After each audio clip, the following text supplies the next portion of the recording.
Créer un réseau professionnel. 4 points. Quand je dis créer un réseau professionnel, c'est vraiment créer. C'est pas participer à un réseau, c'est pas chercher non plus. Alors un réseau professionnel, oui, c'est entretenir des relations professionnelles utiles et actives.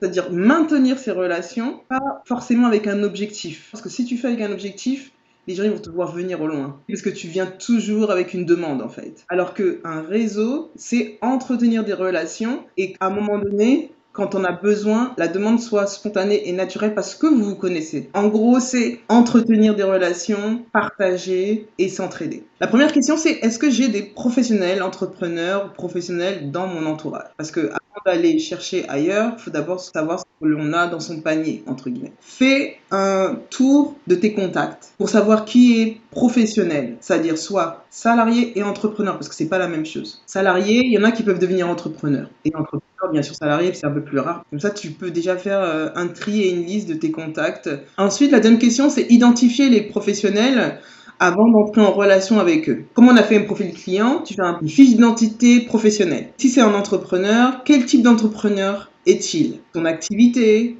son expérience aussi. Pourquoi? Parce qu'en fait, tu n'auras pas la même relation. Tu ne pourras pas engager une conversation avec un entrepreneur débutant de la même manière qu'avec un entrepreneur avancé. Ensuite, tu les contactes de différentes manières. Tu les suis, tu te présentes, mais tu t'intéresses à la personne. Si tu viens et tu déboules ta vie, lui va dire oh, j'ai pas le temps. Moi aussi, j'ai un projet.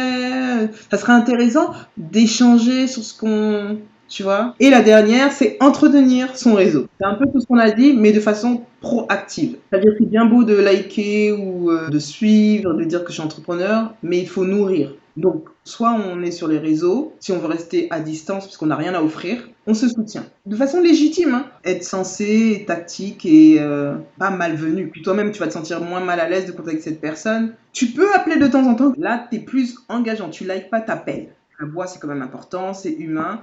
Et pour aller plus loin, pour entretenir donc son réseau, ben vous voyez, vous prenez des vrais rendez-vous quoi. Prends un verre, déjeuner, je te fais découvrir mon univers. Beaucoup le réseautage, c'est beaucoup quand même s'ouvrir personnellement, avec des limites. Mais si tu parles pas de toi, t'es un robot quoi. Mais sans trop parler de toi. Tu parles un peu de toi et toi. Faut bien équilibrer en sachant toujours que l'essence est business.